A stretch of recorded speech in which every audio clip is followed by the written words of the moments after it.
Welcome to the Explainer. So, today we're diving into a thought experiment that is just literally mind-bending. It's a deeply fascinating, frankly radical vision of humanity's ultimate future. We're looking at a text from May 2023, written by someone going by the name Deform Buddha, and it's called The Connotation of the Highest Level of Human Civilization. Basically, this source lays out a sweeping, totally uncompromising picture of a society that has been completely stripped of all the modern rules and structures we just take for granted every single day. We're going to unpack exactly what this author firmly believes is the only bright future for mankind. Let's get into it.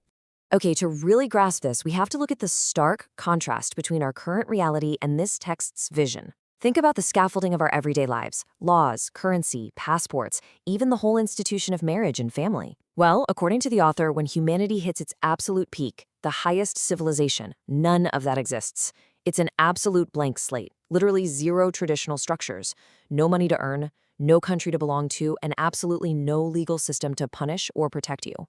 And to truly understand the sheer scale of this vision, you got to think about the massive mountain of everyday bureaucracy the author claims is just going to completely disappear.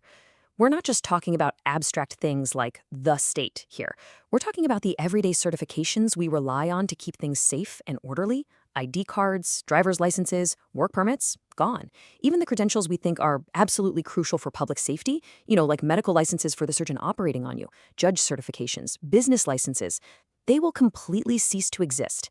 The text basically argues that proving who you are or what you're qualified to do with a piece of paper is going to become entirely obsolete. Now, I know exactly what you're probably thinking right now, because the author actually anticipates it right out of the gate. They pose this exact rhetorical question in the text. Without countries, laws, and marriage and family, will everything become chaotic? I mean, it's the elephant in the room, right? If there are no driver's licenses, won't people who don't know the rules just drive anyway and cause massive pileups? It's the most natural objection to a society with zero written rules. But the author firmly argues no. And to understand why, we really have to look at the massive psychological shift they believe is going to happen. So the author basically flips our conventional wisdom completely upside down here. They state, quote, "The higher the degree of freedom, the more civilized people will become." Usually, we tend to think that restrictions and rules are what create civilization, right? But this text argues that constraints are actually the very things that stimulate human selfishness, greed, and opportunism.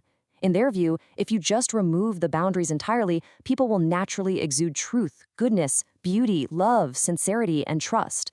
Ultimate freedom, they argue, is actually the direct catalyst for ultimate selflessness.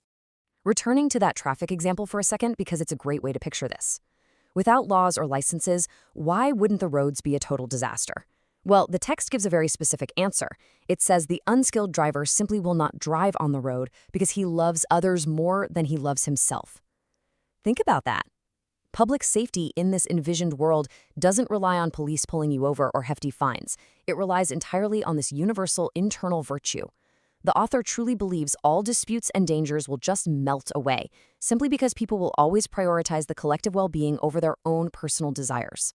Section 1, the second home mode, replacing traditional society.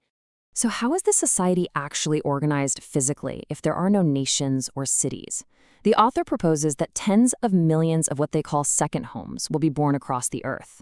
And each of these homes will have a very specific population size, between 30 and 300 members. Think about your own neighborhood or apartment building. That is a really tiny, intimate scale. People will choose to enter these homes, which will operate entirely according to universal values and the way of nature. So instead of these massive, anonymous megacities we have today, humanity is going to be organized into these tight-knit, self-sustaining little community nodes. And to build these nodes into a real global network, the author introduces a rotation system. They use the number 3. This means every member of a second home will rotate out to work and live in a completely different home every 3 years. Just imagine the implications of that for a second. It's a constant, structured, yet entirely free flow of people all around the globe. You don't just put down roots in one place forever. You are constantly moving, integrating, and sharing with different homes. And the author believes this constant mixing is what will completely dissolve the borders and boundaries that separate us today. Now, I know this might all sound like pure science fiction or just some untestable utopian theory, but the author actually makes a very striking claim here. The number 14 represents their assertion that they've already proven this exact production and life mode through 14 years of practice. Yeah, 14 years. The text is stating flat out that this isn't just a pipe dream on paper. It is a functioning, operational model that has been tested and verified for over a decade, proving that people can, in fact, achieve this radical level of unselfishness. Okay, but practically speaking, how does work actually get done if there's no currency, no salaries, and no private property? Well, the text explains that everyone on Earth basically becomes a member of one massive Earth family. And within this giant family, people freely use their intelligence and talents to just voluntarily contribute, whether that's running the power generation, farming, making clothes, educating kids, shepherding, or even driving technological innovation in a lab. It is all done 100% voluntarily. Without the carrot of making money, people just contribute whatever they're best at to the global community. And in return for that voluntary labor, the Earth family provides a totally comprehensive support system. The text promises that the community completely resolves all issues related to food, clothing, housing, transportation, aging, and even death. Because the collective takes care of absolutely every basic and existential human need you could ever have, the author argues that the desire to hoard private property or stash away currency is just going to vanish. I mean, why accumulate wealth when your entire life, literally from birth to the very end, is completely, totally supported by your community? The downstream effects of a system like this, according to the source, are just monumental.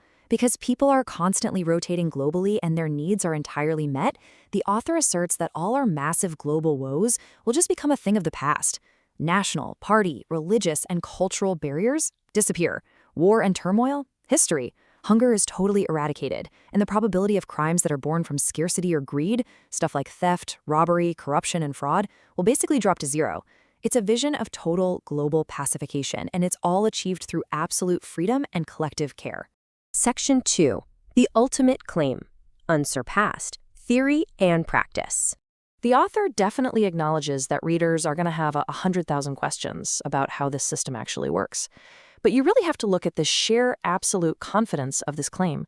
Quote, "Even if the Eastern saint that everyone is looking forward to comes, it will not surpass my theory and practice." The author claims with absolute unwavering certainty that literally no one in the world today has a deeper thinking or superior solution to theirs. They're placing their theory above even prophesied messianic figures, basically demanding complete intellectual authority over the future of human organization. Which leaves us with this final, rather mysterious warning from the text.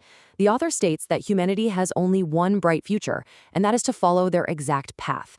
Otherwise, no matter how intelligent a person is, they cannot escape what the author calls the 36-8 diagram arrays, which seems to be a metaphorical trap of our current structured existence.